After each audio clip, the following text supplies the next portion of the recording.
Hello everyone, my name is DJ, and in today's tutorial we're gonna try to make this shader. Actually, we're gonna copy the shader from ShaderToy and try to translate it to SparkSL language, okay? So let's get started. As always, if you have been following this playlist, the first thing I like to do is to check how our UV looks like here inside ShaderToy. So let's do that. I'm gonna copy this last line here and let's put our UVs in the first two channels. So UV.xy, and for the blue channel it's gonna be 0 dot. Okay, let's compile. Yeah, and as you can see, like most of the past tutorials, the y coordinates are inverted and the origin point is shifted to the middle here of the screen. Okay, so now let's copy this code, select everything, Ctrl C. Let's open SparkAR. While you open SparkAR, don't forget to give a like in the video, subscribe to the channel, and comment as well. So I'm gonna save my project. As always, let's create that rectangle where we can test our shader. Fill width, fill height, create the material, select the shader type to flat, and let's bring the texture input to the patch editor. Let's create the shader code asset, double click to edit. So let's replace this code by the one we found on ShaderToy. Ctrl V, and let's start by typing here username space std.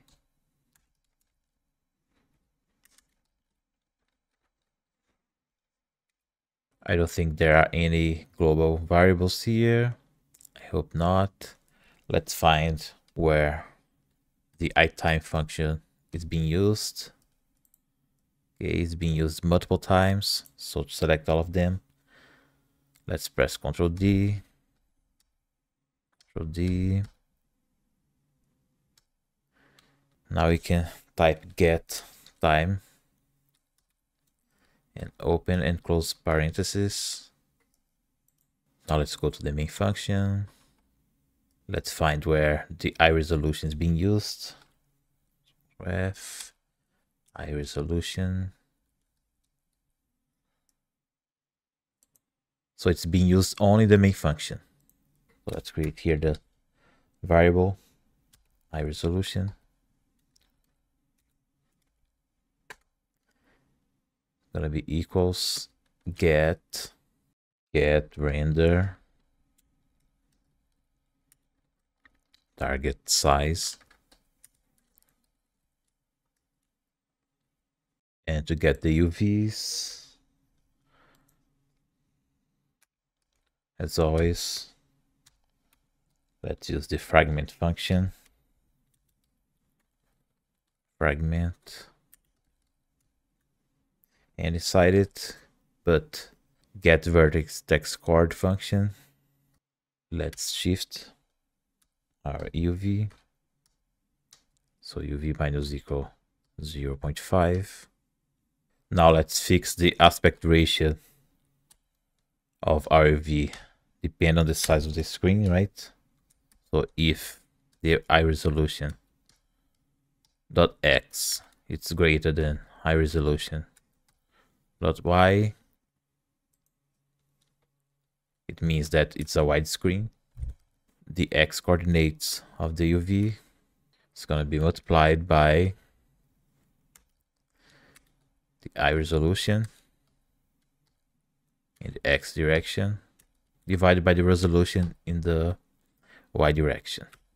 Otherwise, in case the height is greater than the width of the screen, that's the case of most cell phones, right? It's a portrait mode. So the y coordinates gonna be multiplied by the aspect ratio of the resolution in the y direction divided by the resolution in the x direction. And finally, let's multiply the y coordinates by -1 so we can invert them. Okay, -1 dot 0. Never forget to put this dot here, otherwise you're gonna get one error.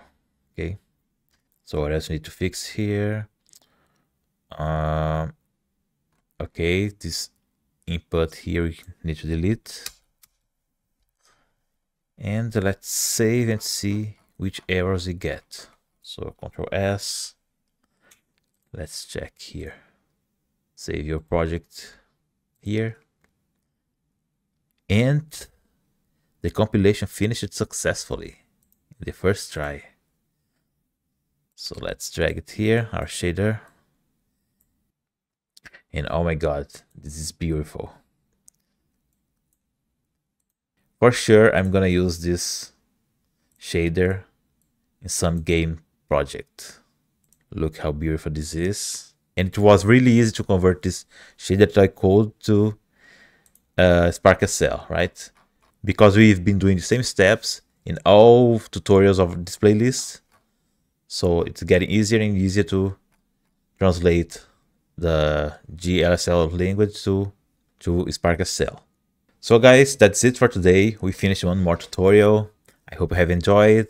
Don't forget to give a like, subscribe to the channel, comment in the video, and see you next time. Bye bye.